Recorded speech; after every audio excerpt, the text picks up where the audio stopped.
Les bruits de ma ville est un podcast qui traite des sujets dont l'objectif est de nous éclairer sur l'impact de l'Évangile dans le monde. À travers nos partages, nous désirons toucher et fortifier nos auditeurs au moyen de conversations sur des expériences vécues, entre autres, afin de mieux connaître et servir Dieu. Préparez-vous à être illuminés et à entendre le raisonnement des merveilles de Dieu.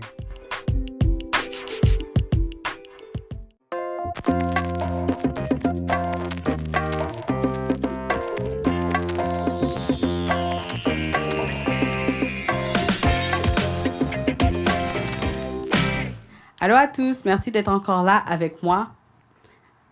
Aujourd'hui, je suis accompagnée d'un artiste, leader de louange, musicien qui touche à tout. Mon invité est Joshua Lola. Bonjour Joshua, comment ça va? Ouais, ça va. Yeah. Merci d'être là avec moi aujourd'hui. Yeah, Je sais que tu es, comme on dit, un homme à tout faire, donc tu es vraiment occupé. Même le mot occupé, c'est trop petit pour lui. Merci d'être venu au bruit de ma ville. Donc, oui, parle-nous un peu de toi, de ton parcours. Juste présente-toi un peu pour les gens qui ne te connaissent pas. OK, pour ceux qui ne me connaissent pas, donc qui veut dire à peu près, je pense, j'estime leur nombre à peu près à 7 milliards et quelques personnes qui ne me connaissent pas. Moi, c'est Joshua Lola. Je suis un homme, déjà. Et je suis artiste chrétien. Et ça fait longtemps que, ça fait à peu près, je dirais ça fera bientôt peut-être 15-16 ans que je fais sérieusement de la musique. Et, mais j'ai commencé à la musique à partir de l'âge de 5 ans au piano et tout ça. Mais voilà, en bref, je suis musicien, artiste, j'écris des chants, j'écris aussi des livres. Il n'y en a aucun qui est encore publié parce qu'ils sont tous en train d'être travaillés en ce moment. Comme je te disais tantôt avant l'émission que je suis en train de travailler sur beaucoup de projets. Donc, j'écris, je compose. Et en ce moment, ce que je fais aussi, c'est que je suis aussi music producer. Je suis music producer, je suis mix engineer, mastering engineer aussi. Je fais beaucoup de choses. Tu as beaucoup de casquettes, comme on dit. Beaucoup de casquettes, comme on dit. Et je conduis la louange à Église Le Centre aussi. Je suis l'un des leaders de louange à Église Le Centre. Alors, ouais. C'est là que vous allez me trouver régulièrement. Si vous le cherchez. Donc, je voulais savoir, je sais que tu viens du Congo, c'est ça? Yes. Donc, pour toi, il y a eu un processus de changement. Donc, tu es venu du Congo au Canada. Comment a été le processus et est-ce qu'il y avait eu des défis en venant ici? Et comment tu as vu la main de Dieu agir pour toi? Alors, pour moi, ma venue ici était assez, disons, je dirais plutôt pragmatique et un peu plutôt straight to the point, comme on dit, comme droit au but. C'est-à-dire que au départ, je devais aller en Caroline du Sud. Et normalement, c'est ce que on avait trouvé une université là-bas, en Caroline du Sud. Et je devais normalement commencer déjà les démarches. En fait, j'avais déjà commencé les démarches. Et puis, finalement, les démarches s'éternisaient. Puis, et après, je pense, comme Christelle aussi l'avait mentionné dans votre rencontre, c'est que on avait de la famille ici. Et on a contacté la famille qu'on avait ici et c'est mon oncle paternel qui lui était à l'époque il était professeur à l'université d'Ottawa en géologie. D'ailleurs, si tu me suis, je te salue. Oui. Alors, donc, c'est à partir de lui, au fait, qu'on a pu avoir toutes les informations qu'il y avait au sujet des études au Canada. Alors, il a commencé à nous envoyer des documents sur la cité collégiale, sur l'Université d'Ottawa, sur Algonquin, sur tout ce qu'il y avait comme système d'éducation ici. Et puis, on a vu ça nous intéressait. Et puis, j'ai commencé à appliquer. J'ai appliqué un peu partout. Et j'ai appliqué, j'avais des choix à faire pour, évidemment, pour ton premier choix, ton deuxième, ton troisième. J'ai fait toutes mes applications. Puis on attendait. Pendant ce temps, j'étais en train de faire l'école de médecine au Congo. J'étais en train de faire mon école de médecine. Et puis, rendu à ma deuxième année de médecine, là, j'ai eu une réponse qui était positive. Après, quand c'était positif. Donc maintenant, il fallait maintenant les démarches administratives. Maintenant, c'était le papier qu'il nous fallait pour pouvoir commencer à demander quoi que ce soit. Puis, voilà, c'est ça. So, de fil en aiguille, Dieu a vraiment fait grâce. Et de mon côté, sincèrement, et je sais que c'est pas le cas pour tout le monde, mais de mon côté, c'était plutôt, j'avais pas eu vraiment de la misère. Comme c'était vraiment comme, on a fait l'application et tout ça, et directement, on a fait les trucs.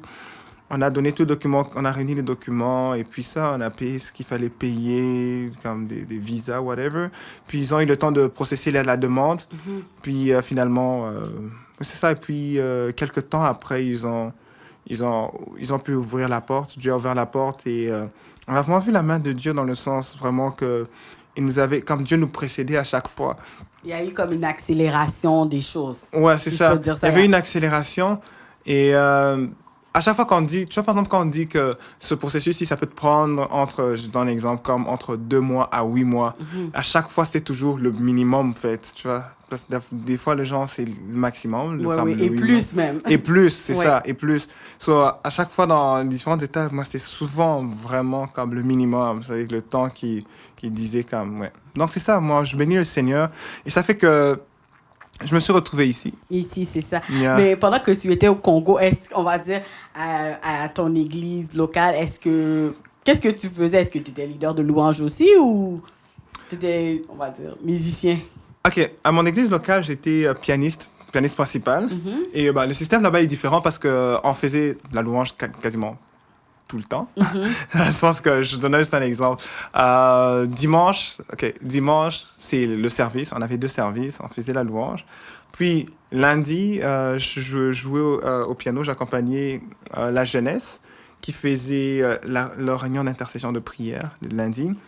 Puis, le mardi, on avait... Oui, mardi, on n'avait rien. C'était le seul jour où moi, j'avais rien. Puis, mercredi, on avait un service, mais un service d'enseignement. Donc, il y avait la louange. Études bibliques, genre. Oui. Ouais, études bibliques, genre. Oui, c'était ça, études bibliques. Et puis, jeudi, c'était la pratique de la grande chorale, parce que je faisais partie de la grande chorale. On avait comme l'équipe de louange, comme là-bas, on l'appelait la grande chorale, parce qu'on avait d'autres groupes à côté. Ouais. Donc, jeudi, on avait la pratique. Puis, vendredi, on revenait, on avait un autre service où je jouais. Puis, samedi, j'étais là, on avait deuxième pratique au début après-midi jusqu'à début soirée. Et puis, en soirée, dès qu'on finit la pratique, je restais pour la jeunesse maintenant. Comme les jeunes. Et quand je parle de la jeunesse, là-bas, c'est plus jeune adulte, en fait. On était avec la jeunesse et puis on avait service de la jeunesse samedi. Puis après, tu rentres. Puis dimanche, ça reprend encore. C'est la même chose. J'étais pianiste principal dans mon église. Et puis, ouais, c'est ça. Puis, c'est pas mal ça, là. C'est pas mal ça. Yeah. Bon, ben, faisant une transition, comme on va dire, tu as quitté le Congo, tu étais pianiste principal, et venant ici dans un nouveau pays, est-ce que tu avais déjà repéré une église locale ou tu disais, OK, j'allais visiter un peu à gauche, à droite et voir où Dieu va me dire, OK, tu restes ici? Ouais, quand je suis venu ici, j'avais pas du tout une église en tête, comme pour savoir que ok, je m'en vais là-bas. J'ai même pas checké pour savoir c'était quoi les églises de la région. Quand je suis arrivé ici, je sais que j'ai encore parlé de Christelle parce que quand on est arrivé, parce qu'on est arrivé ensemble. En arrivant, le dimanche qui avait suivi, comme le dimanche qui avait suivi notre arrivée, elle est en train de checker, je l'avais vue, elle est en train de checker, elle était au salon, elle était en train de checker un peu comme l'adresse, les églises et tout ça, et puis je lui ai demandé comme où est-ce qu'elle va aller finalement demain, et puis elle me disait, ah non, j'ai vu une église Centre Réveil International et tout ça, je vais aller visiter un peu pour voir comment ça se passe là-bas. Elle m'a dit ça, moi j'ai juste retenu l'information. Puis je lui ai dit, ok, bah, je vais aussi aller checker. Puis moi je lui avais pas dit que j'allais checker. D'accord. Puis elle avait prévu de venir au deuxième service. Moi je suis venu au premier service pour checker. Checker, ouais, voir. c'est ça. Ça. Je suis venu comme pour checker là, pour faire passer l'église, un test à l'église. Je suis arrivé là au premier service. J'étais béni, en fait. Et puis, je n'ai jamais jamais fait du church shopping, so je suis arrivé, puis c'est comme, yeah, that's ouais. it, c'est bon, je reste T'as ici. été touché, t'as été béni, Ouais, et puis puis j'étais comme, maintenant, tu yeah, es là. pas besoin d'aller chercher ailleurs. So, j'étais comme, ouais, C'est je suis ça. là. Je voulais savoir comment tu as rencontré Chris.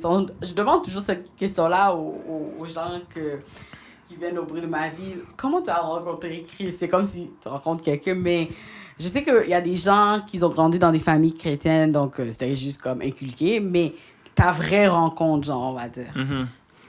Ouais, très bonne question. C'est une bonne question aussi parce que c'est vrai que moi, je viens d'une famille chrétienne. Mhm. Donc, prière et tout, tralala, tout est déjà... C'est déjà depuis l'enfance, c'est que c'est plus inculqué déjà. Mais je dirais personnellement, j'ai rencontré Christ grâce à un de mes oncles. C'est d'ailleurs celui qui va jouer à partir de la période adolescence, c'est lui qui va jouer un rôle très important disons, quasiment le reste de ma vie. Mm-hmm. Et c'est lui qui va m'apprendre le piano.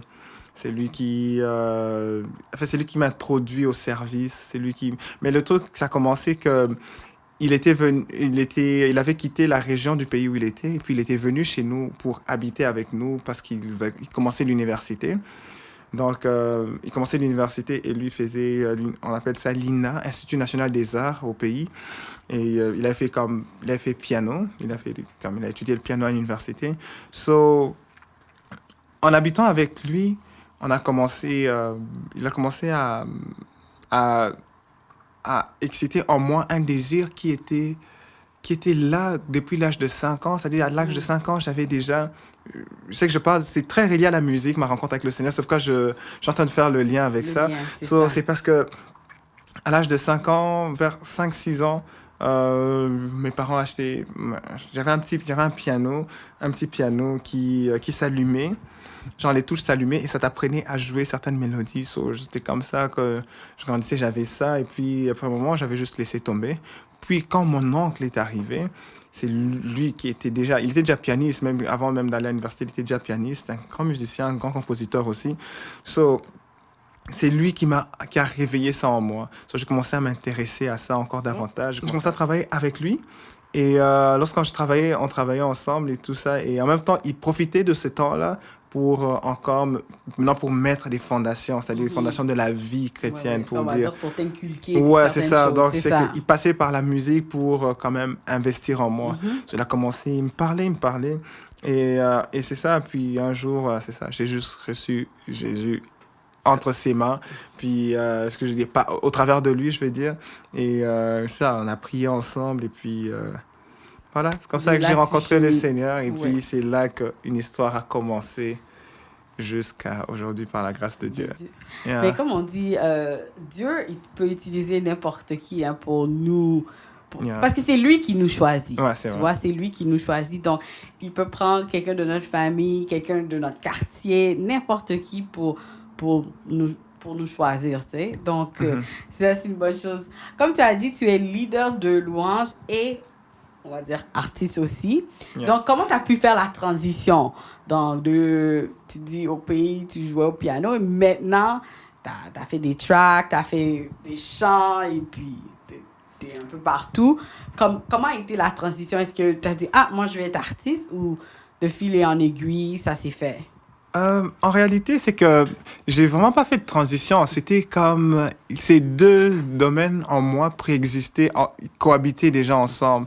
C'est-à-dire que je viens d'une école avec mon oncle. C'est que mon oncle, c'est un leader de louange, mais c'est aussi un compositeur. Et depuis longtemps, on travaille déjà sur certaines musiques et tout ça, mais on les fait à l'église, tu vois. Donc, on fait de la musique, mais on fait à l'église. On compose des chants, mais on les chante à l'église et tout ça. C'est connu à l'église et tout ça. C'est comme ça qu'on avançait déjà. Donc, c'était déjà comme...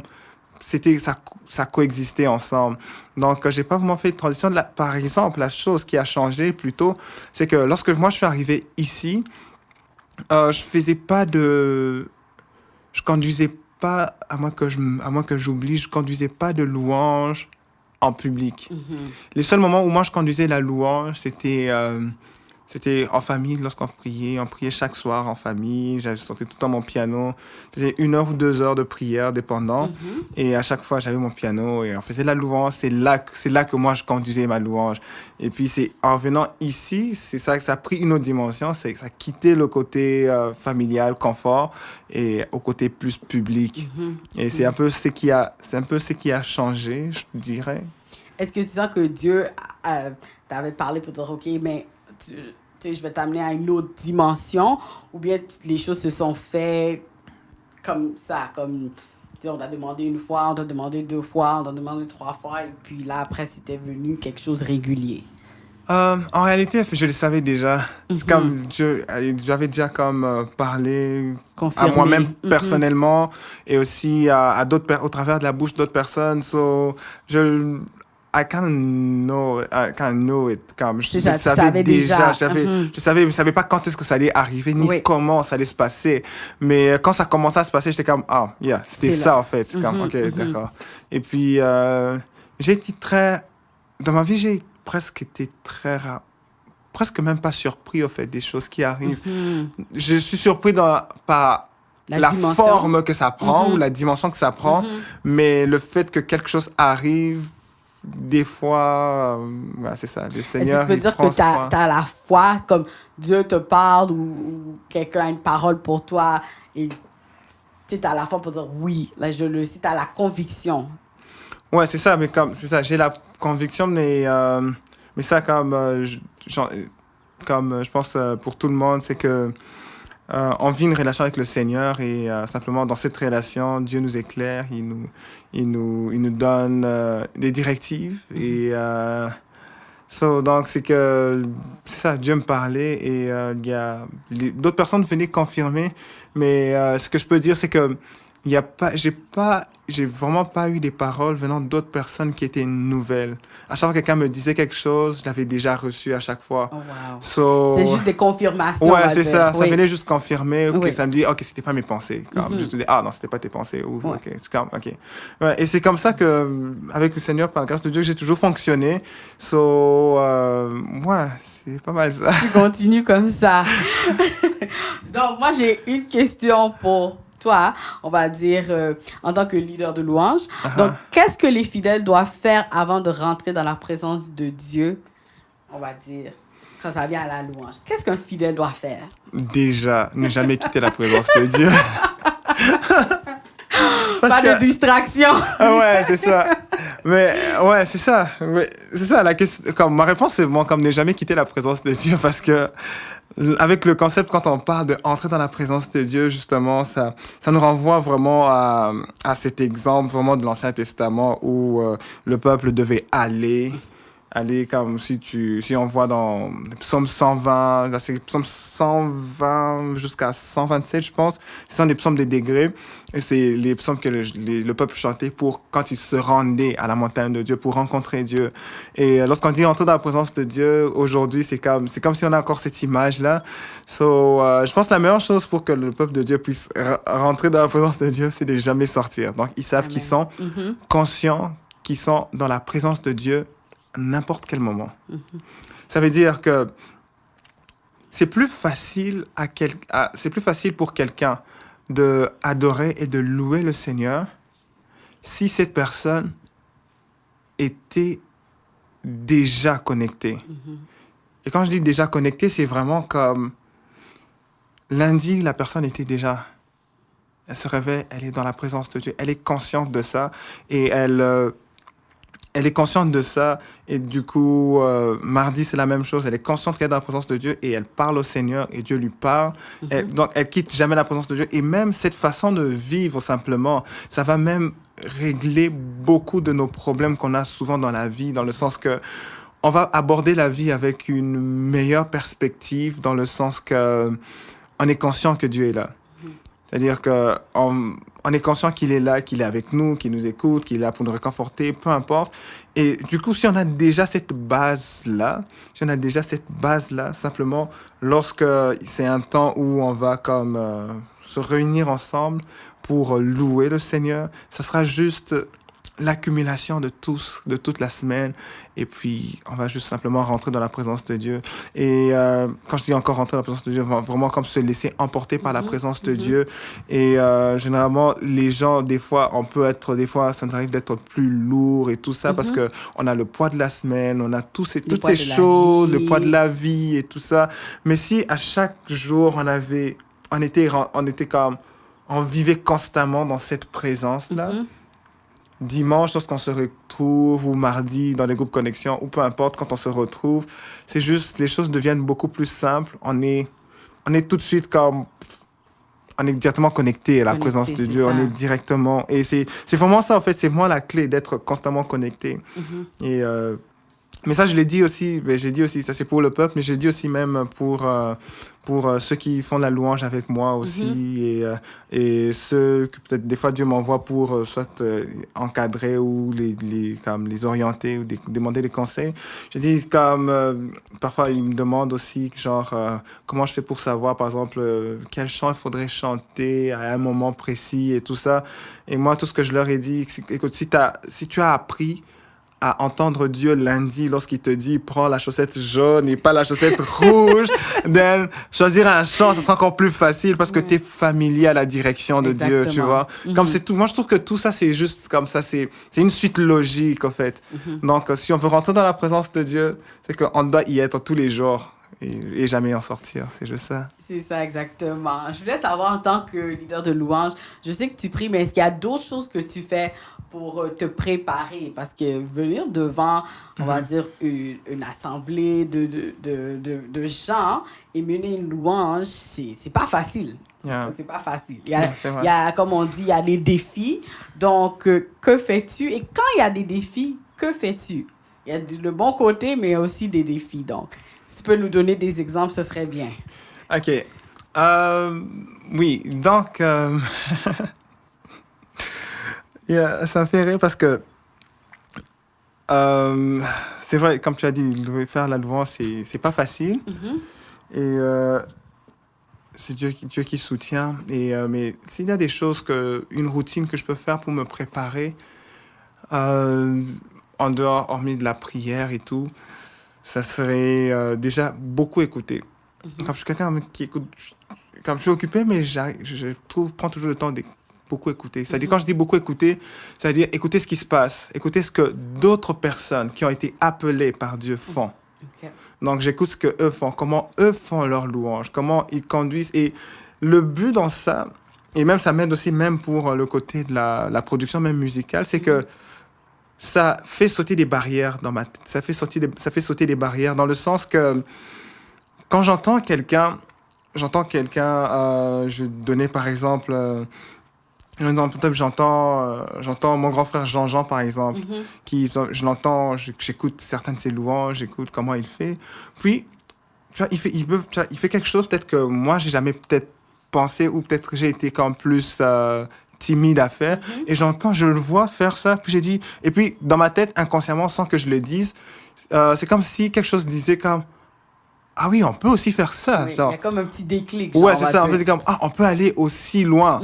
Et donc, c'est la même chose, même quand tu écoutes la musique et tout, quand j'entends les arrangements des gens, c'est comme, il a fait un move qui était audacieux. Je suis comme, c'est comme ça, juste, ça fait sauter juste les barrières dans ma tête. Parce que des fois, c'est ces barrières qu'on a dans la tête qui nous empêchent de nous épanouir, qui nous empêchent d'être... vraiment de répondre efficacement à notre appel parce qu'on est limité, et ce qui crée aussi la religion et la monotonie aussi parce qu'on est trop truc. Mais sauf que là, c'est comme j'écoute ce qui se fait, je vais écouter Jeremy Riddle, il y a tellement que j'écoute, que j'écoute beaucoup et que ce soit des musiques artistes normales ou que ce soit comme dans un cadre de louange, comme j'écoute pour voir toutes les variantes, comment Dieu les utilise. Et puis, en même temps, ça excite en moi une foi aussi. Dans le sens que, je donne un exemple, il y a 2 ans de cela, justement, j'étais au concert où je faisais l'ouverture, justement, de Maman Dena et Jean-Jean. Et je sais que, je sais pas si c'était à Montréal ou à Ottawa. Non, je pense que c'était Montréal. J'étais à Montréal et j'ai fait ma partie et puis elle était montée.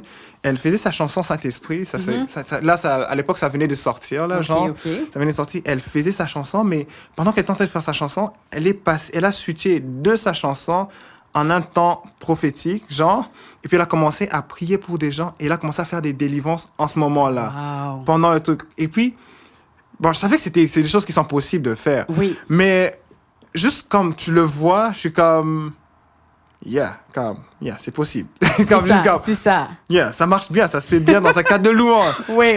Et puis, depuis ce jour, il y a comme cette barrière qui a sauté. Et puis, moi, je me sens plus libre dans le sens que, whatever qui peut arriver, on va juste aller, on va c'est ça, on va tu foncer. vois. Parce que je pense que parfois, on limite Dieu. Tu vois, pendant que Dieu aussi veut faire des choses au travers de nous. J'ai vraiment aimé cet exemple. Tu sais pas, peut-être qu'il y a quelqu'un même là que Dieu a dit, il fallait que tu viennes à ce concert pour être touché d'une certaine manière. Donc, il ne faut pas limiter notre Dieu. C'est ça. Donc, vraiment, ça fait partie des temps de préparation et puis évidemment, pratiquer, apprendre les chants. Et puis, c'est ça, il faut apprendre les chants. Et moi, ce que j'ai dit toujours à mon équipe, ce que j'encourage aussi souvent mon équipe, c'est de vraiment comme pratiquer, connaître absolument les chants. Donc, c'est comme vraiment obligatoire. Déjà, moi, je ne vais pas dire ça pour tout le monde, mais pour moi et mon équipe, généralement, on joue sans regarder les notes ou les paroles et tout ça. C'est une discipline qu'on s'est nous-mêmes donnée simplement pour qu'on puisse maîtriser nos affaires. La raison pour laquelle on fait ça, c'est pas juste par raison juste d'être strict, mais c'est plutôt dans le but de qu'on soit tellement confortable dans ce qu'on va faire pour qu'on soit attentif à ce que Dieu va maintenant faire pendant le service. Exactement. Parce que après, quand on est trop focalisé à ce que on ne sait pas ce que nous, où est-ce qu'on va, on est distrait et puis on n'arrive pas à se concentrer. Donc, ça fait partie de ma préparation, donc vraiment connaître mes chants, comme travailler mes chants et puis, c'est ça, écouter, travailler mes chants, poser des questions et aussi, il fallait que je le mentionne, lire. OK. Je lis énormément. Tout le temps. Wow. Et c'est important parce qu'il y a des choses qu'on est en train de traverser, mais il y a tellement de gens qui sont passés au travers. Il y a des choses qu'on est en train de faire, des domaines, comme la Bible dit, il n'y a rien de nouveau. Ça, c'est Salomon qui a dit. Donc, quand je prends cette parole, que Salomon dit, il n'y a rien de nouveau, donc ça veut dire que ce que je veux faire, quelqu'un avait déjà pensé le faire. C'est ça. So, je me dis, OK, alors, au lieu de commencer à me battre pour commencer à zéro, je préfère commencer sur la connaissance que quelqu'un d'autre a déjà eue. Tu vois, c'est comme, tu vois, ça fait du sens. C'est plus logique. Et je suis comme, alors, c'est pour ça, il faut lire. Il faut lire. Après, aujourd'hui, on a des e-books, on a des trucs. On a beaucoup de moyens pour avoir accessible pour lire, mais je suis quelqu'un qui investit beaucoup dans les livres. Dans la lecture, Je lis, j'achète des livres comme en catastrophe. Des fois, je me suis fait ruiner en achetant des livres, mais c'était important parce que ça m'a bâti, ça me bâtit et j'aime ça et c'est important. Et en voyant ça, c'est comme aussi, ça fait le même effet que juste voir, c'est comme ça ouvre tes horizons. Tes horizons, oui. Mais aussi, ce que j'aime, ce que tu peux recevoir différemment comme je donne un exemple pour ce que j'ai dit avec Maman Dena, parce que là, j'ai vu quelque chose qu'elle a fait, tu vois. Mais sauf que dans le livre, ils vont parler de ça, mais ils vont pas juste parler de ça, mais ils vont donner une fondation biblique à ce qu'elle a fait, tu vois. Wow. Et c'est là que moi, je veux m'ancrer pour que s'il y a quelque chose d'autre, sous une autre forme qui se passe, à cause de la fondation, je serai capable de reconnaître et justement de faire comme quelque chose de nouveau. Oui. Comme, tu vois, c'est ça, vraiment, c'est capital. Comme, je trouve. C'est très important de lire parce que en tant qu'être humain, on doit s'instruire aussi. C'est pas juste, on va à l'école, c'est bien, mais s'instruire dans les choses de Dieu, c'est aussi important. Tu parlais d'autres artistes, d'autres gens. Est-ce que tu te sens influencé par les choses du dehors, on va dire? Qu'est-ce qui est fait par, on va dire, d'autres groupes, les Maverick City, les etc. Je vais pas nommer tous leurs noms, mais est-ce que tu te sens influencé? Parce qu'il y a des gens que quelque chose sort, on va dire, de nouveau, puis ils veulent le faire tout de suite, tu sais? Parce que c'est hip, parce que c'est à la mode, on va dire, exemple. C'est pas pour mal parler, mais est-ce que tu te sens influencé à suivre tout ce qui se fait? Non, je dirais non. Je me sens pas influencé à suivre ce qui se fait. Et je pense que ma sœur Dorcas elle peut en témoigner dans le sens que des fois elle m'apporte souvent beaucoup de chants. Elle m'apporte des chants comme de nouveaux artistes. Carrément, c'est ça qui est in, tout ça, tu vois. Elle me montre ça après, puis j'écoute. Et puis finalement, peut-être que je commençais à porter intérêt sur cette chose ou sur ce chant comme genre 3, 5 mois après. Ouais. Et puis elle est comme, ouais, toi t'es toujours en retard. C'est comme tu viens toujours en retard. C'est parce que, c'est ça, comme je me sens pas influencé, je me sens même pas comme pressé dans le sens à absolument suivre tout ce qui se fait. Suivre tout ce qui se fait. Par contre, je veux établir un équilibre pour le côté de ce que je fais aussi comme travail, comme music producer. Et là, je veux séparer ça complètement parce que ça, c'est différent. Parce que là, je suis à l'affût de ce qui se fait. C'est ça. Pour pouvoir, à chaque fois, pour mes clients et tout ça, donner et fournir quelque chose qui va parler aux gens de la génération ou de ce qui se fait, tu vois. C'est ça. Et puis en même temps, pour ce qui concerne la louange et comment on le fait, c'est sûr que je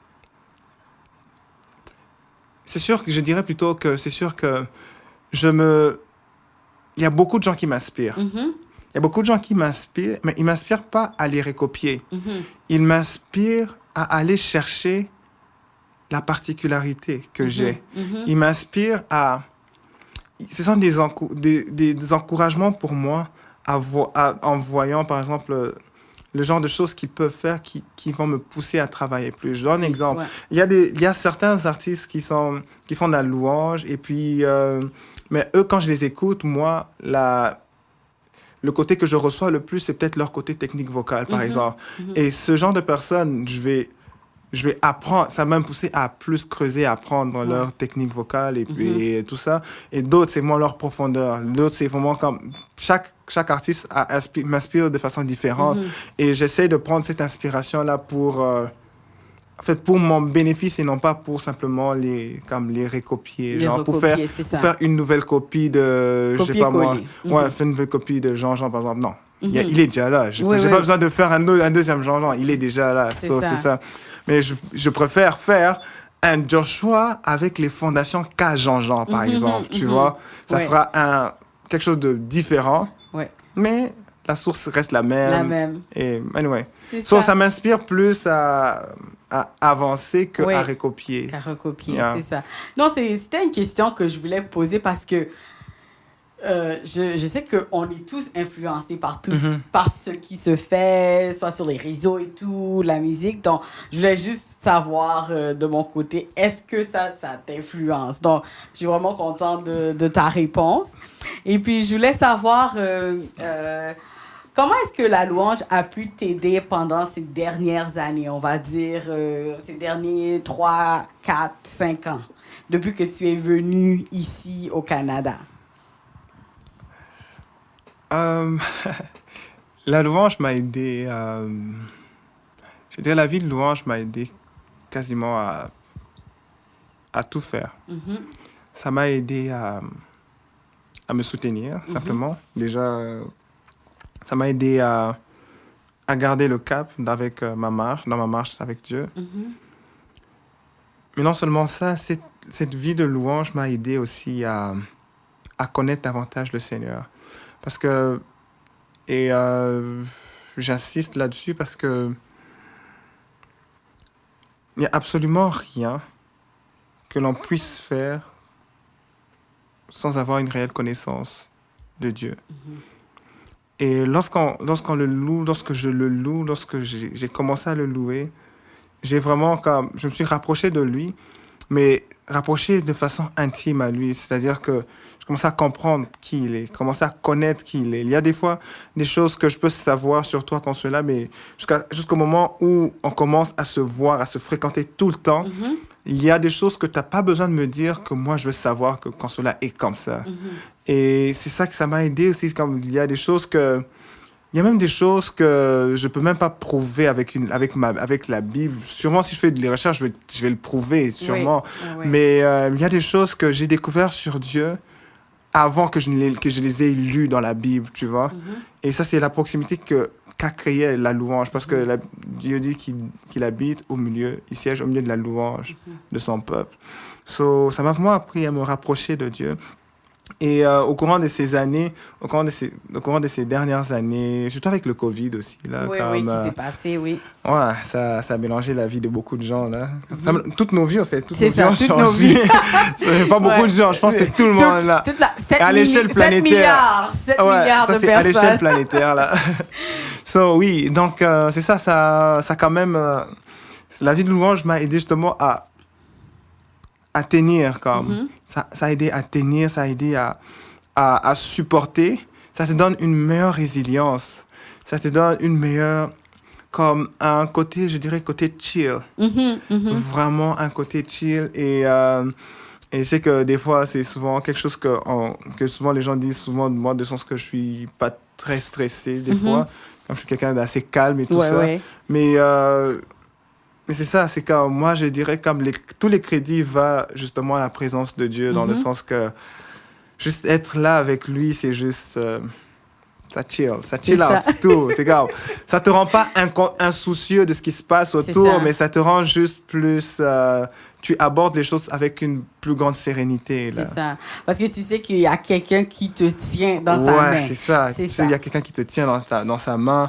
C'est cette personne qui a tout fait, c'est lui qui a tout créé. C'est comme juste avoir ces petites notions, c'est comme... Je pense que c'est pas une si grosse deal. Même quand on est inquiet, on dit à son âme d'être au repos parce que Dieu est déjà au contrôle. Donc, j'aimerais vraiment passer à la partie artiste. Donc, tu t'es lancé dans l'aventure de la musique en tant qu'artiste. Comment est-ce que cette aventure a commencé? On va dire maintenant, là, comme il y a quelques années de cela. Et puis, on va aussi parler d'une des chansons que j'aime beaucoup, No Limit. Donc, mais avant ça, raconte-nous. J'ai commencé... parce qu'avant, comme je disais, avec mon oncle, on écrivait déjà des chants. Mais commencer réellement, c'est sûr que j'ai commencé ça ici au Canada, dans le sens de commencer une carrière musicale. Entre guillemets, c'est vraiment ça, en fait, que j'ai commencé ici. Et je pense avoir commencé en 2017. OK. Je pense. Ouais. C'est là que j'ai commencé à avoir un intérêt pour commencer à enregistrer. Puis j'ai enregistré mon premier morceau, c'était No Limit, justement. J'ai enregistré mon premier morceau No Limit, et puis je l'ai sorti comme un single, puis j'ai sorti un deuxième single, puis j'ai sorti un troisième, puis un EP qui allait avec. Et puis après, j'ai continué d'essayer de maintenir, chaque année sortir quelque chose. Et puis, ça a été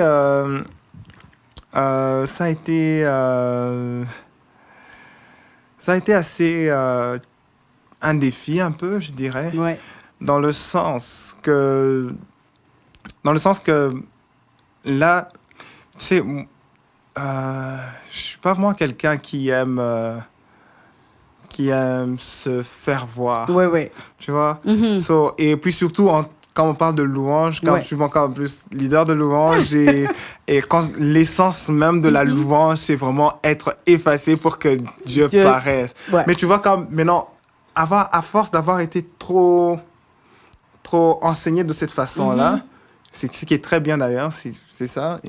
Mais c'est que ça crée un backfire dans le sens que lorsque tu commences une carrière musicale, c'est que tu as quand même besoin d'être là, d'être visible, présent, visible, tu vois. Et là, c'est quelque chose que même, je te dirais même, honnêtement, même aujourd'hui, je suis en train encore de travailler là-dessus parce que c'est vraiment comme ça. C'est hors de ma nature d'être là, d'être vouloir, tu vois. Et tout ça, ça a été un défi pour moi. Quand j'ai sorti l'album, déjà, quand j'ai sorti la chanson No Limit, déjà, le single, lorsque je l'ai sorti, c'était vraiment déjà comme... c'était déjà vraiment comme un gros pas, dans le sens qu'après, il fallait aller par-ci, il fallait parler de la chanson par-là, il fallait... Chanter, faire tout, chanter, tout ça, rechanter. Et puis ce que les gens, c'est que les gens peut-être réalisent pas, c'est que avant que vous ayez écouté No Limit, moi je l'ai chanté 15 milliards de fois. Moi je l'ai épuisé. Donc, il t'a épuisé. Ouais. Et puis, quand la chanson sort, tu vois, les gens sont comme là, yeah, on veut écouter la chanson, vas-y, chante la chanson, on t'invite pour chanter la chanson. Moi, je suis fatigué de la chanson. Pendant que tu dis ça, ça me fait tellement rire parce qu'il y a un artiste que j'aime beaucoup, je dirais pas le nom. Je suis allée à un de ses concerts, puis nous, on est allés là pour entendre ses anciennes chansons, on va dire. Et puis elle dit, moi, il y a des chansons là, je ne veux plus les chanter. T'as vu tout le monde le regarder là comme, frère, on a payé notre ticket pour que tu chantes des chansons. Donc, l'artiste parfois est fatigué de certaines chansons, surtout à répéter, mais nous, on est là, en tant qu'audience, on aime ces chants, donc c'est ça. Je comprends. Donc, c'était vraiment un défi. C'est vraiment un défi parce que avec la louange, ça change parce que la louange, je peux faire un même chant, mais ça sera tout le temps différent parce que Dieu va agir différemment. Et puis, c'est sûr qu'on essaie aussi d'avoir la même liberté, la même flexibilité, même dans nos propres chansons. Mais c'est juste, c'était vraiment un défi. Et puis, il fallait commencer. Il fallait que ça commence un jour. Et puis, ça a commencé. Un premier, et puis ça garde l'élan. Et puis, c'est ça qui m'a comme maintenant encouragé à commencer à apprendre un peu plus dans ce domaine. Parce qu'avant, ce que je faisais de la production avec mon oncle, c'était production au niveau du keyboard même. On avait des Yamaha, je me rappelle. Ceux qui connaissent, on faisait des Yamaha PSR. OK. Yamaha PSR, et ça fait c'est comme des workstations. On faisait toutes les programmations là-bas, on mettait de la bass, on mettait vraiment comme on fait aujourd'hui, de manière truc. Ça, on le faisait, et puis c'est comme ça que j'avais des notions d'arrangement et tout ça. Et puis, mais sauf que lorsque j'ai commencé à sortir mes propres chants, je travaillais avec Joss et tout ça, on était en train de... je voyais comment il faisait, comme j'aimais ça. J'ai toujours fait ça avant, parce que j'aimais ça, et puis c'est ça qui m'a plus entraîné, comme ça m'a plus poussé à en connaître davantage. Et en même temps que je commençais ma carrière, je commençais aussi cette carrière du côté de la production. Donc en même temps, apprendre aussi, parce que là, je devais réapprendre à zéro, à peu près comme savoir comment les choses fonctionnaient. Ça m'a pris du temps, et je dirais que ça a aussi contribué à ralentir certains des projets. Parce qu'il y a des projets qui vont commencer à sortir comme cette année aussi. Mais que j'avais déjà commencé à travailler. J'ai commencé à travailler moi-même là-dessus. Mais sauf qu'avec les bases que j'avais avant, c'était pas assez. Mais aujourd'hui, maintenant, avec ce que j'ai accumulé déjà, un peu comme une petite expérience, je suis capable de faire des choses qui sont peut-être pas parfaites, mais vraiment qui sont comme... proche de la perfection, et c'est un peu ça, et moi je suis content, je regrette pas parce que ça m'a permis, j'ai le temps de grandir entre-temps. Aussi d'évoluer en tant que personne, c'est ça. Artiste, et puis aussi leader de louange, etc. Ouais. Il y a peut-être quelque chose que j'aimerais peut-être rajouter aussi, qui était un problème, et ça je viens juste d'y penser, c'est que à un moment je voulais pas commencer une carrière. Je voulais pas commencer une carrière musicale. Pourquoi? Parce que lorsque moi j'entendais comme carrière musicale, ou carrière musicale en tant qu'artiste solo, je voyais l'implication que ça avait. Et moi, en termes d'implication, c'est pas par rapport aux choses que tu dois faire ou dire, ou où est-ce que tu dois aller, ça me posait pas de problème. Mon problème, c'était le côté authentique. Je vais m'expliquer. C'est que pour moi, pas authentique et vulnérable. Parce que pour moi, la façon dont j'ai toujours vu un artiste, c'est quelqu'un de vulnérable. C'est-à-dire, c'est quelqu'un qui t'ouvre sa vie et qui te dit les choses qui s'y passent. Tu vois, il te dit les choses qui s'y passent. Toi, ça va te faire danser. Mais lui, il a vraiment raconté sa vie, tu vois. Il a vraiment raconté ce qu'il traverse et tout ça. Et moi, j'avais ce problème avec la vulnérabilité. Donc, comme juste essayer de m'ouvrir pour que quelqu'un sache qu'est-ce qui se passe. En toi. En moi, c'est ça. Et c'était ça mon plus gros défi. Et petit à petit, comme même quand je parle dans la chanson No Limit, comme chaque jour je me réveille avec... Comme je parle de moi, en fait. C'est ça. Mais c'est juste, c'est relié à Dieu, mais au moins, comme j'ouvre une partie de moi, je l'expose. Mais plus, c'est ça qui me faisait le plus peur. Ouvrir, être vulnérable. Et je sais que sans être vulnérable, tu peux pas être un bon artiste, parce que tu peux pas aller toucher quelqu'un d'autre avec des choses juste en l'air, tu vois. Ça doit être vraiment des choses, ça doit être comme un cœur qui parle à un autre cœur, tu vois. Et j'ai commencé à apprendre à le faire, Et surtout avec le temps et les années, aujourd'hui, c'est comme j'apprends de plus en plus à être juste moi. Toi-même, oui. Et c'est ça qui me permet maintenant de plus avancer. Et même dans les projets qui vont sortir, là, c'est comme les gens seront en train, ils vont danser, ils vont louer le Seigneur, mais en même temps, ils vont connaître un peu plus Joshua. Genre, quelle pensée est plus souvent dans sa tête, qu'est-ce qui se passe, qui est comme vraiment comme on commence à rentrer dans mon univers et c'est ça qui me faisait peur et c'est ça qui m'avait comme qui me retenait et voilà. Mais je pense que ça vraiment c'est une bonne chose d'avoir ajouté ça et puis de nous laisser savoir parce que c'est difficile d'être vulnérable en tant qu'individu, tu vois, parce qu'on ne sait pas si les gens vont nous juger ou si ou ça, mais quand on trouve les bonnes personnes, c'est toujours bien. Donc, je voulais savoir en 2 mots. On parle de No Limit, comme c'est une des chansons que j'aime beaucoup. Je sais que ça a été un hit. Cette chanson a été écrite comment et que veut dire No Limit? OK. No Limit, c'est une description de l'amour de Dieu, simplement. Au sens le plus basique. Quand je parle de No Limit, je parle de l'amour de Dieu, qui n'a pas de limite, qui est juste infini, illimité. Donc, c'est ça. Et puis, ce chant a été écrit...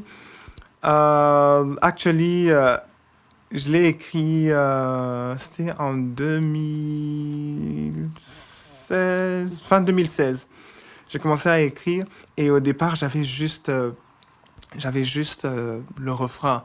J'avais juste le refrain qui disait « Je m'écris de toutes mes forces, ton amour est sans limite, et mon âme ne peut que dire, béni soit l'agneau sur ton... » Tout ça.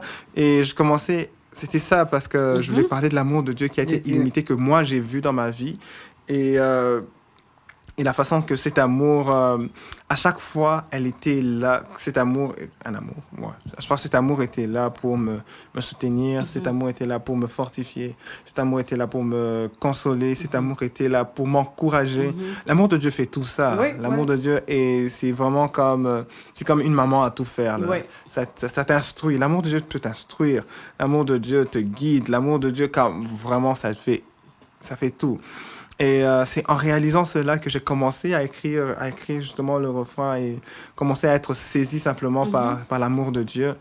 Et justement, et puis à l'époque, la personne que je fréquentais m'avait aidé aussi à écrire le premier verse.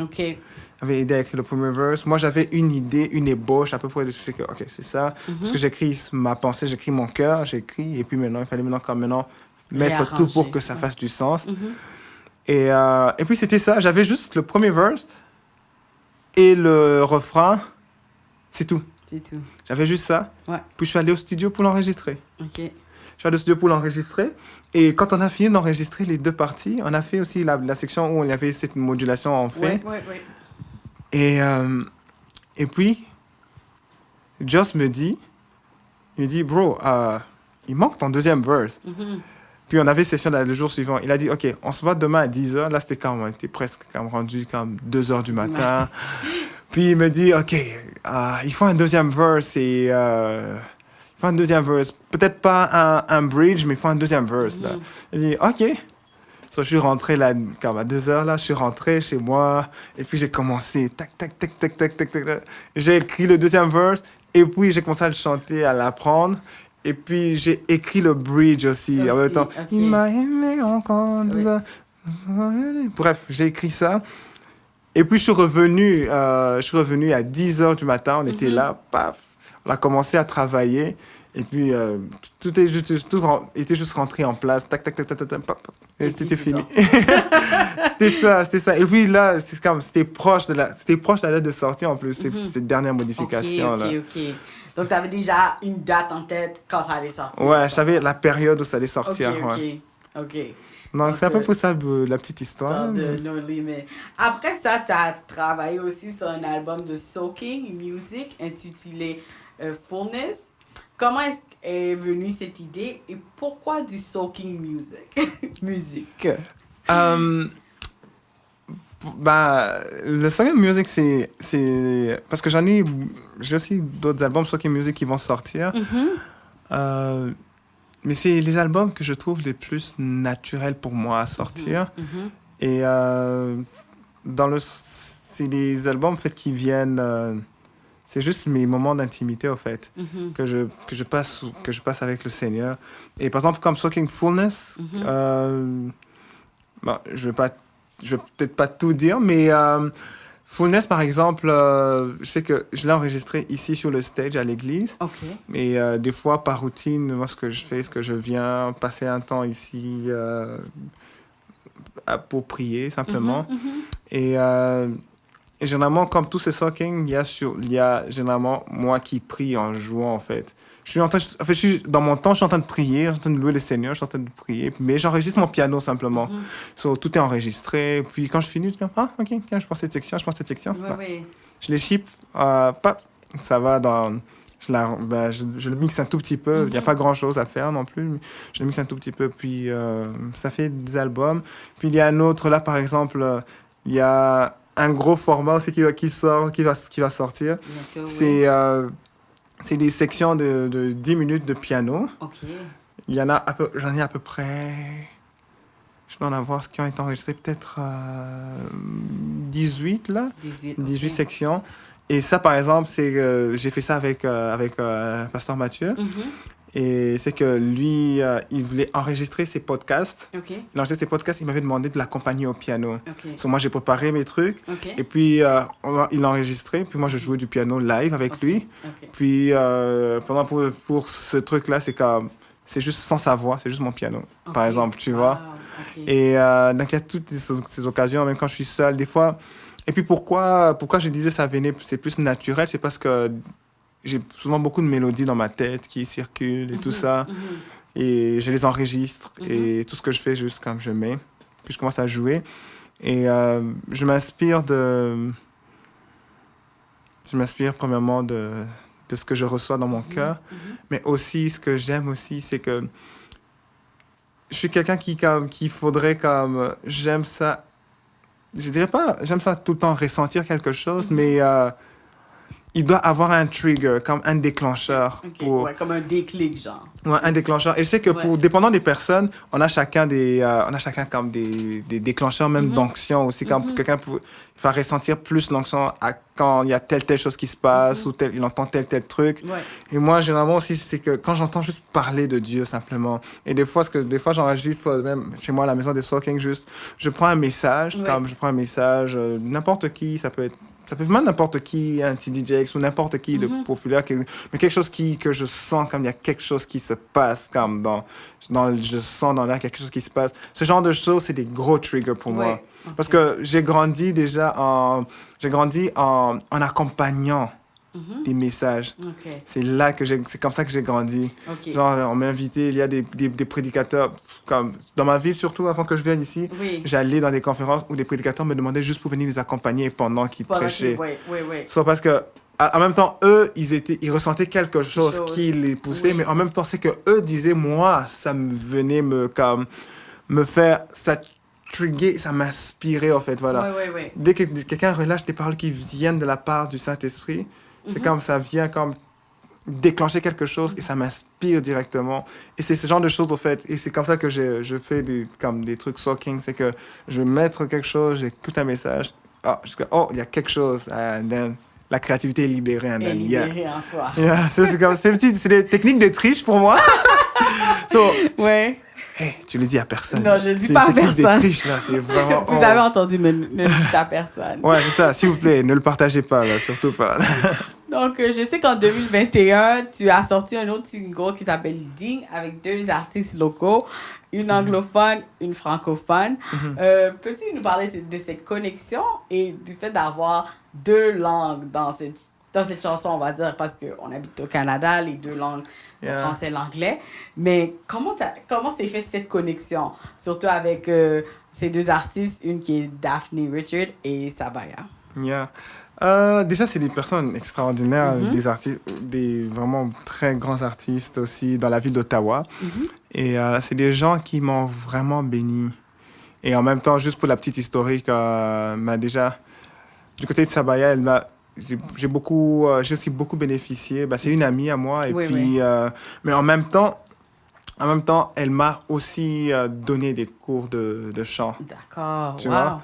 comme je chantais, mais quand je suis arrivé, elle est venue comme vraiment comme plus asseoir les affaires et puis plus donner des bases vraiment comme solides.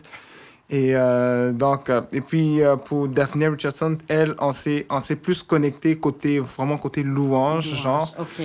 Et je sais que d'ailleurs, la première personne qui a fait la connexion, c'était elle-même d'ailleurs. Wow, c'est elle qui m'avait connecté, qui m'avait contacté. Je me rappelle, ça fait... c'était quelque part, on était dans l'ouest, complètement de la ville d'Ottawa. Je pense vers section plus anglophone aussi. Ouais, juste pour c'est vous ça. laisser savoir, oui. Section plus anglophone. C'était comme dépasser Walkley de ce côté-là. Elle avait organisé un gros truc de louange, comme une session de louange, mais c'était une session de louange, mais juste avec des conducteurs de louange. Wow. Ouais, c'était différents conducteurs de louange. Et puis, elle m'a invité, elle m'avait demandé, OK, il a dit, je voudrais que tu fasses la louange. J'ai à cœur que tu fasses la louange pendant comme 10 minutes et tout ça avec mon équipe et tout ça. So, c'est comme ça, je leur ai envoyé les chants et tout ça. Puis, on a travaillé ensemble et c'est là qu'il y a eu la connexion. Donc, c'est elle qui était comme plus... Ouais. So, puis on a travaillé, puis c'était super bien passé. On a gardé les contacts et tout ça. Et puis, c'est ça, on s'encourage dans nos différents projets et tout ça, des inputs. Des fois, c'est juste des inputs. Je sortais un truc, écoute, qu'est-ce que tu penses pour cet endroit et tout. Enfin, tu vois, juste des trucs comme ça, basiques. Et puis, c'est ça. Et puis, pour ce chant, j'ai hésité beaucoup à le faire en français et en anglais. Oui, c'est difficile, J'ai hésité beaucoup. Surtout parce que ce chant, en fait, en réalité, ce chant digne en français, je l'ai écrite en anglais, en fait. Oh, d'accord. Je l'ai écrite en anglais à l'origine. So, moi, j'ai juste fait une traduction de ma propre chanson pour la version française parce que je voulais plus toucher la francophonie. C'est ça. So, c'est ça, c'était difficile, mais je voulais en même temps avoir la touche de Daphné. Je voulais avoir sa touche. Elle est trop gospel. Tu vois ce que je dis, c'est chaud. Oui. C'est pas juste c'est chaud, mais c'est aussi inspiré. La l'onction aussi. Donc, j'avais besoin de cette voix dans cette chanson. Surtout pour la section où elle rentre. Et j'avais besoin de cette voix. C'est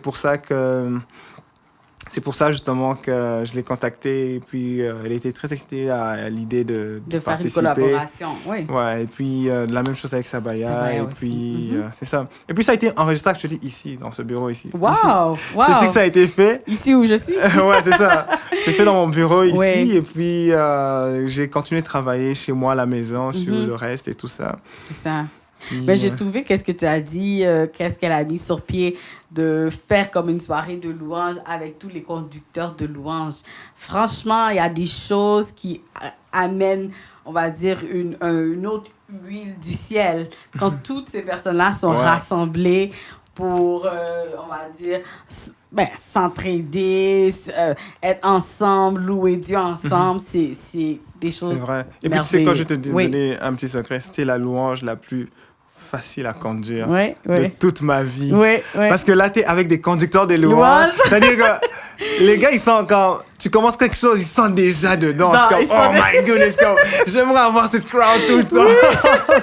C'est pas comme quand les gens te regardent et t'es comme, chantez! Ouais, c'est ça, ils te regardent comme, vas-y, on t'écoute. On est habitué. OK, là, elle est en train de bailler. Sur son téléphone. Ouais, c'est ça, son téléphone. C'est comme, là, c'était vraiment comme, Parce que les gens étaient venus pour un but et pour recevoir aussi. Ouais, c'est ça. Et ils savaient dans quelle atmosphère qu'ils allaient c'est ça, ça jouait. Ça aussi, ça a fait une différence. Donc, c'est une belle chose et on souhaite peut-être un jour... Je pense que c'était ça la meilleure. Et puis un autre, c'était à Montréal, le concert justement avec Jean-Jean et Dina et même Cassie. Oui. Là, parce que là, j'avais apporté des chants méchants que forcément ils ne connaissaient pas. D'accord. Mais lancer, les gens apprenaient là et puis c'était juste magnifique. C'est ça. Les gens avaient soif, quoi. Ouais. Puis les gens sont venus avec une attente. C'est ça. C'est ça. Parce que je pense que ce qui arrive des fois avec les concerts, on va dire, des fois les gens disent, oh oui, tel artiste, mais ils viennent pas pour recevoir, mais ils viennent pour un artiste. Mais vient aussi le cœur disposé à recevoir et à pouvoir louer aussi avec cette personne. Mais tu apportes un très bon point. L'attente est capitale parce que on ne reçoit qu'à la mesure de notre soif. Oui. Donc, anyway. C'est ça. Je dis comme tes questions, c'est 30 minutes par question, là. C'est tellement riche, c'est des très belles questions. Merci. C'est comme ça, développement, anyway. Je voulais savoir, avec qui rêverais-tu de faire une collaboration? Ça peut être quelqu'un local, national, international, etc. Peut-être quelqu'un qui n'existe même pas encore, hein, parce que Dieu, je sais que Dieu prépare d'autres merveilles, là, donc... Ok, wow. Ok, avec qui je rêverais? Il y a beaucoup de gens avec qui j'aimerais vraiment faire des collaborations. Et il y a certains, je ne vais pas citer les noms parce qu'on est déjà en train de faire quelque chose. Ok, d'accord, des belles surprises. C'est des gens que j'aimerais, que je rêverais faire des collaborations avec. C'est ça. Et, mais on est déjà en train de faire quelque chose. Et pour certains aussi que j'aimerais aussi faire, on est dans les coulisses en train de travailler avec leurs équipes pour essayer de pouvoir faire des collaborations. Beaucoup de choses qui se font. Yeah. Comme on dit, you're a busy man. Tu es un homme très occupé. Je voulais aussi savoir qui est Joshua en dehors de la musique et de l'estrade? Qui est Joshua Lola? Qui est Joshua Lola? Ok, Joshua Lola, c'est un grand frère de 6 petits frères et petites sœurs. Joshua Lola est quasiment un père aussi, parce que j'ai perdu mon père depuis l'année d'avant. Pas l'année passée, mais l'année d'avant. Du coup, je me trouve propulsé à cette position où il faut prendre soin de la famille et tout ça. Et Joshua Lola est aussi scientifique de notre côté. Oui, ça... presque rien à voir, mais je trouve que ça a beaucoup à voir. Mais Joshua est scientifique et scientifique en biotechnologie et donc plus en recherche. Et ça, c'est quelque chose... Comme je l'ai dit au début, je l'ai dit que j'étais en train de faire l'école de médecine avant de venir ici. Donc, j'étais rendu à ma 3e année, puis je suis arrivé. Et en arrivant ici, j'ai switché pour aller plutôt à faire la recherche. Quand je dis j'ai switché, c'est dans le sens que... C'est vrai qu'ici, pour faire la médecine, il faut quand même faire un bac. Mais dans le sens que dans ma tête, c'est vraiment comme je veux faire la recherche, tu vois. Je suis entré en recherche et puis c'est là où je suis aussi en ce moment, donc en recherche scientifique et... Donc c'est un scientifique dans un autre monde. Dans un autre monde. Dans un autre monde, il tient des bistouris, il a des... il fait de la recherche. Il est là, il est dans un laboratoire avec un masque, avec des gants, avec des souris, avec des cellules, l'ADN. Donc ça, c'est dans un autre monde. Dieu t'utilise dans d'autres domaines, mais de d'autres manières, c'est ça. En tout cas, ça c'est mon dernière question. Qu'aimerais-tu voir pour la louange et le monde de la musique dans quelques années, ici et ailleurs? Donc, je suis sûre que tu écoutes de la musique d'ici, mais tu écoutes de la musique de ton pays d'origine aussi. Donc, qu'est-ce que tu aimerais voir? Ici, comme ici au Canada? Ici au Canada, tu vis ici, donc tu vois ce qui se passe ici. Mais ailleurs, quand tu écoutes, on va dire, de la musique de ton pays ou qu'est-ce qu'il fait, on va dire, sur le continent africain, on peut dire à Londres. Parce que différents endroits, la musique est différente partout. Donc, qu'est-ce que tu aimerais voir pour, on va dire, la louange? Moi, ce que j'aimerais voir, déjà par rapport à la louange, je suis en train de l'écrire dans un livre, c'est « Et si on louait ensemble ?» D'accord. C'est-à-dire que j'aimerais voir un peuple qui s'associe avec les différents groupes de louanges, mais qui s'associe comme un seul peuple, comme une seule personne, et qu'ensemble, on fait monter de louanges au Seigneur. C'est-à-dire que j'aimerais ça, je prie vraiment qu'il y ait cette unité. Unité quand il s'agit des louanges dans différentes églises dans la région, que les moments de louange, que ce soit les moments les plus excitants, que ce soit les moments les plus... où il y a le plus d'engouement. C'est-à-dire que les gens quittent chez eux pour dire hey, il faut que j'arrive, la louange, il ne faut pas que je manque la louange, parce ça. qu'ils savent qu'ils vont vivre des choses avec Dieu, ils vont vivre des choses dans la présence de Dieu. Et c'est vraiment cet engouement-là, en fait, vraiment que j'aimerais qu'il y ait, parce qu'il y a vraiment, parce que ce n'est pas des théories, c'est vraiment la réalité. Dans la présence de Dieu, il y a vraiment des choses qui se passent. Il y a vraiment des choses, il y a des vies qui sont réellement transformées. Et j'aimerais vraiment qu'il y ait, que la louange reprenne une place de choix dans l'Église du Canada et aussi dans le monde aussi. Et ouais, c'est ça. Et par rapport aussi à ma région en particulier aussi, j'aimerais ça aussi qu'il y ait... bon, je parle pas pour Montréal, ni pour Toronto, je vais parler pour Ottawa, qu'il y ait plus de visibilité par rapport aux différents artistes et tout ça. Je connais beaucoup d'artistes. Il y a beaucoup d'artistes à Ottawa. Il y a beaucoup de talents à Ottawa. Il y a beaucoup, c'est énorme, c'est énorme. On en a tellement des talents à Ottawa. Les différents artistes et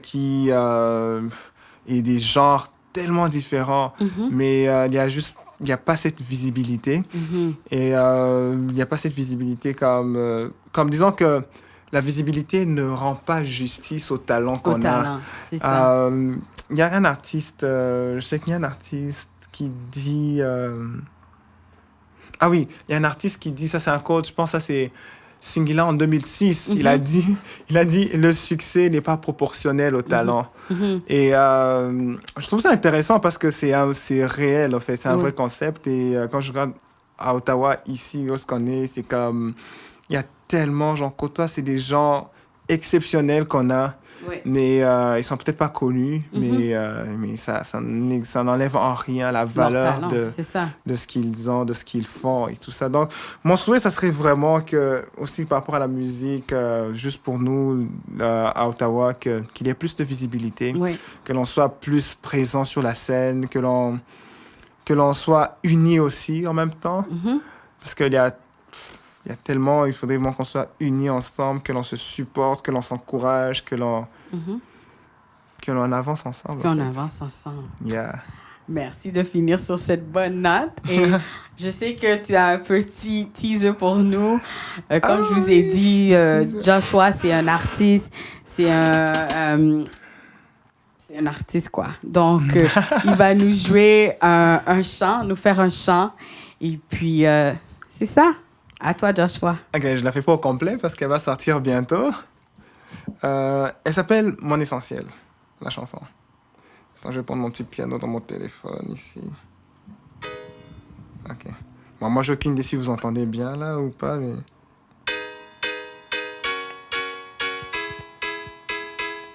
Yeah. Oups. Toute ma vie est comptée dans ce monde. Alors halte à la distraction, pris dans le doute et insatisfait comme une journée sans ciel. Tant de mal à rechercher Olivia Pop, à la quête de tout ce qui m'emmène au top. Le temps me montre des tâches qui m'incombent, quitte à moi de choisir l'essentiel. De même qu'une fusée en départ pour la lune, je lâche tout ce qui me retenait. Je focus sur le target, je lâcherai jamais prise jusqu'à y arriver. Jésus, tu es mon essentiel. Aïe, aïe, aïe, aïe. Je veux le bonheur de ton ciel. Aïe, aïe, aïe, aïe. Mon essentiel, mon essentiel. Tu es mon essentiel. Mon essentiel, mon essentiel. Tu es mon essentiel. Merci. Wow. Yeah. J'ai hâte.